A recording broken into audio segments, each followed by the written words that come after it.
নমস্কার বন্ধুরা, আমি শতাব্দী সেরা রান্নার চ্যানেলে আপনাদের স্বাগত জানাই। আজকের আমি আবার চলে এসেছি নতুন একটি রেসিপি নিয়ে। দেখুন বন্ধুরা, আমি আজকের পালং পনির করে আপনাদের দেখাবো। পালং পনির কিভাবে বানাই সেটা আপনারা কিন্তু পুরোটা আমার ভিডিওর মাধ্যমে দেখতে পাবেন। আজকের আমি কিন্তু নিরামিষে পালং পনির বানাবো। দেখুন আমাদের চাষের জিনিস, ওখানে পালং শাক হয়ে রয়েছে, বড় বড় হয়ে গেছে। আগের ভিডিওতে আমি বলেছিলাম তখন ছোট ছোট ছিল, এখন বেশ বড় বড় হয়ে গেছে খাওয়ার মতন। তা আমি এখন তুলতে যাব এটা রেখে। এখন দেখুন কিভাবে আমি পালংগুলো। বন্ধুরা দেখুন, আমি পালং শাকটা ভালো করে বেছে বুছে নেব, নিয়ে কেটে নেব ছোট ছোট করে। আমি পালং শাকটা সিদ্ধ করতে দেব না, আমি কাঁচাই বেটে নেব, কারণ পালং শাকে প্রচুর প্রোটিন রয়েছে। এই শীতকালে এত শাকসবজি হয় কেন? এই শীতকালে মানুষের ইমিউনিটি পাওয়ার একদম কমে যায়, যার জন্যে প্রচুর শাকসবজি খেতে হয় যাতে না অসুস্থ হয়ে পড়ে। তা এই পালং শাক যদি আমি সিদ্ধ করে ভাবিয়ে বা ফেলে দিই যে জলটা, তার থেকে পালং শাক থেকে প্রোটিনগুলো বেরিয়ে যাবে। যে পালং শাকের যে উপকারিতা সেটা একদম ওই জলে মানে সিদ্ধ করলে বেরিয়ে যাবে। তার জন্য আমি পালং শাকটা সিদ্ধ করব না, কাঁচাই বেটে নেব। এখন ভালো করে বেছে বুছে ছোট ছোট করে কেটে নেব, তারপরে শিলের মধ্যে বেটে আমি তরকারি করে নেব। আমার ভাই গেছে পনিরটা আনতে, আমি এখন কাটছি। ভাই আসলে আমি পনিরটা কেটে আপনাদের দেখাবো ছোট ছোট করে পিস করে। তা এখন আমি পালং শাকটা কেটে নিচ্ছি।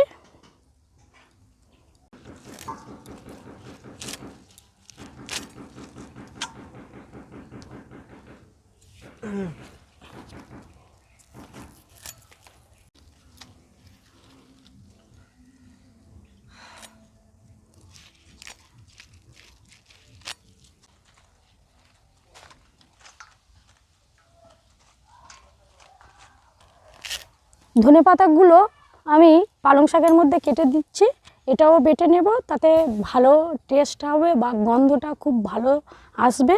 সেই জন্যে আমি এবার এটা কাটা হয়ে গেছে, দেখুন আমি ধুয়ে নিয়ে আসতে যাচ্ছি।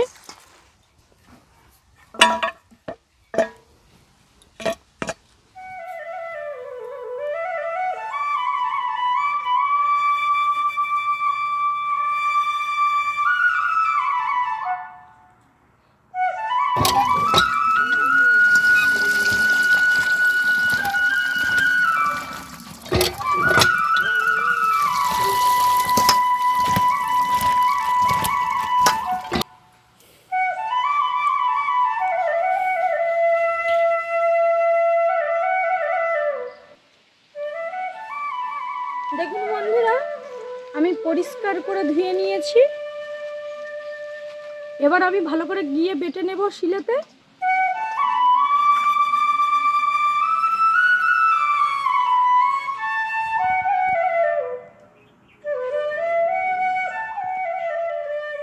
বন্ধুরা দেখুন, পালং আর ধনিয়া একসঙ্গে, ধনেপাতা একসঙ্গে রয়েছে, আমি বেটে নেব।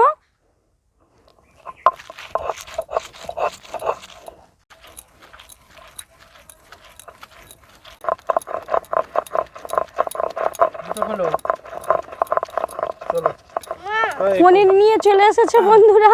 আমি খাবো কিন্তু। হ্যাঁ, তোমাকে তো দেয়া হবে না, তুমি ছিলে এখানে। হ্যাঁ, তুমি কি মাঠে কি করতে গিয়েছিলে? এই তো বসো। হীরা কাছে গেছি। আচ্ছা ঠিক আছে, বসো ওখানে, ওই আসনটা নিয়ে বসো। কাদাতে দেখুন এত বড় শশা করে। হ্যাঁ, ধরে নেবে। পনির কম। আচ্ছা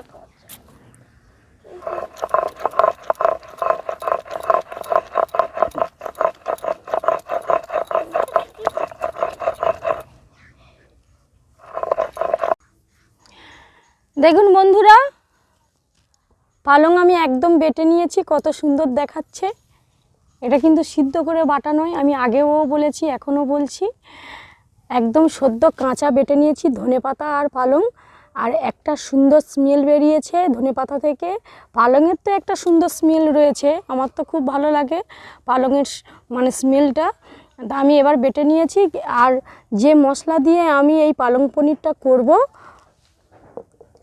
তার মধ্যে রয়েছে জিরে মরিচ আর আদা।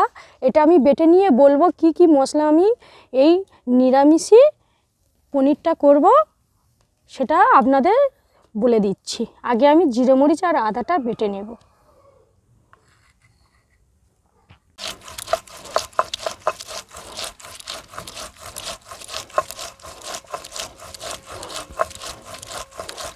দেখুন বন্ধুরা, আমি জিরে মরিচ আর আদা বেটে নিয়েছি। এবার যে যে মশলাগুলো আমি ব্যবহার করব সেগুলো আমি এখন দেখাচ্ছি।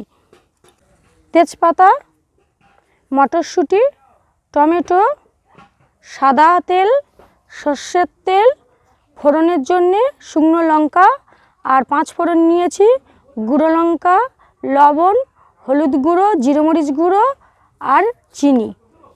এবার আমি বন্ধুরা উনানটা ধরিয়ে নেব, তারপরে পনিরটা কেটে নেব। সেই ফাঁকে হালকা করে আমি পনিরটা ভেজে নেব সাদা তেল দিয়ে।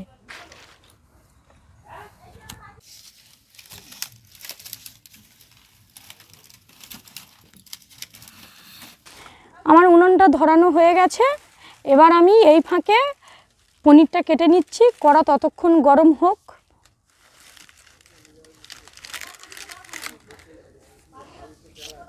পনির কাটার জন্য আমি একটা ছুরি নিয়েছি।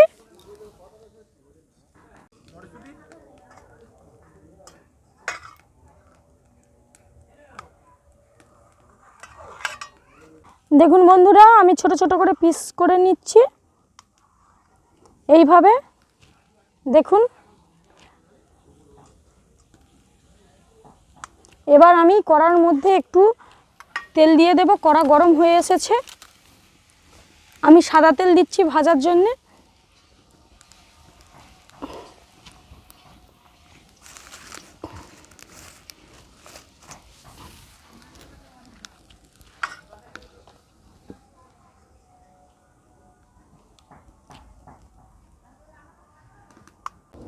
আমি পনির ভেজে নেব।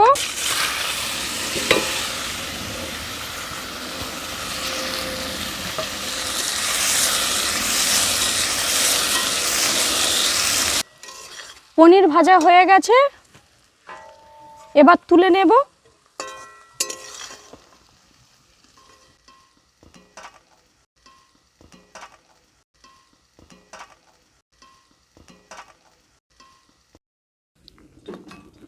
আমি হালকা করে ভেজে নিয়েছি, কত সুন্দর দেখাচ্ছে দেখুন। এবার আমি এই তেলে মশলা করে নেব। আমি প্রথমে সর্ষের তেল দেব। সাদা তেলে আমি পনির ভেজেছি। এবার সর্ষের তেল দেব।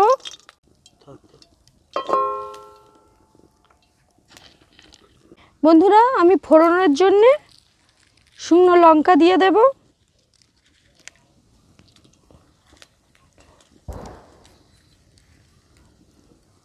পাঁচ ফোড়ন,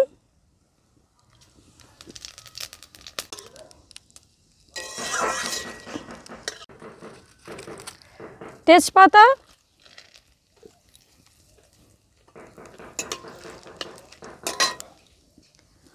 আদা আর জিরে মরিচ বাটা,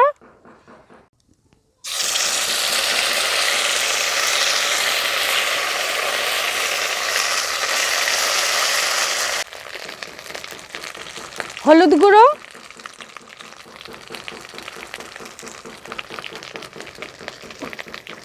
ঝালের গুঁড়ো,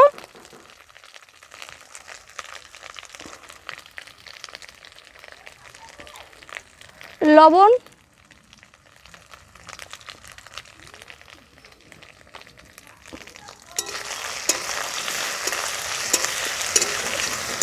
কেটে রাখা টমেটো, মটরশুঁটি, একটু চিনি দিয়ে দেব।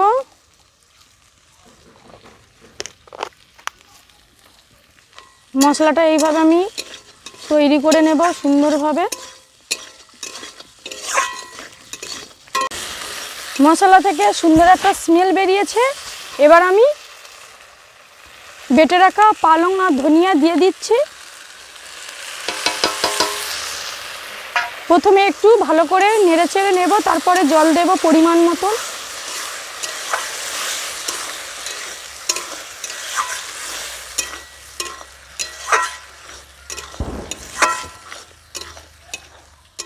এবার আমি একটু জল দিয়ে দেব।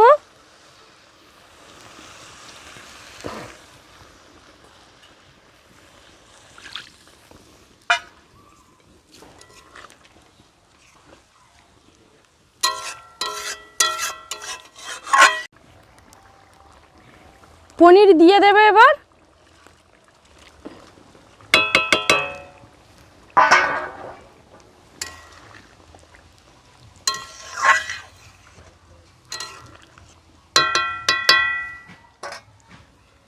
একটু জিরে মরিচ গুঁড়ো ওপর দিয়ে ছড়িয়ে দেব।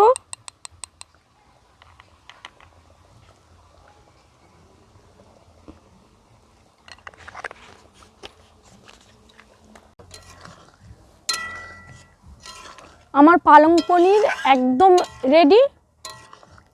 এবার আমি নামিয়ে নেব।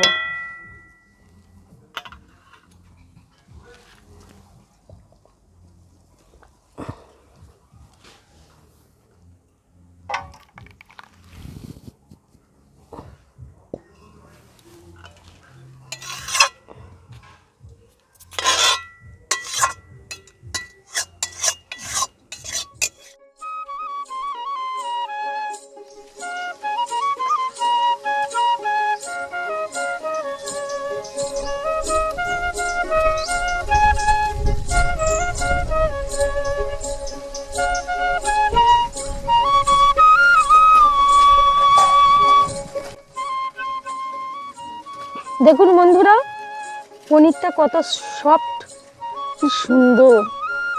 এক কামড় খেয়ে দেখি কেমন হয়েছে। খুব ফাটাফাটি লাগছে। আমার পনির খেতে এমনিতেই খুব ভালো লাগে। ভাতটা খেয়ে দেখি।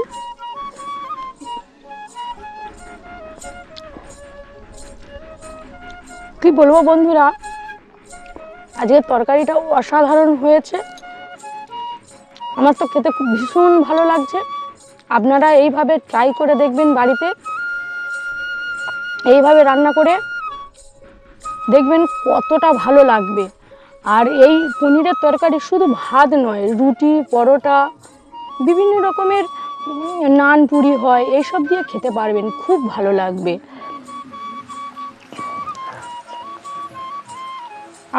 আর একটা কথা বন্ধু, আমার এই ভিডিওটা যদি আপনাদের ভালো লেগে থাকে অবশ্যই লাইক কমেন্ট শেয়ার করে দেবেন।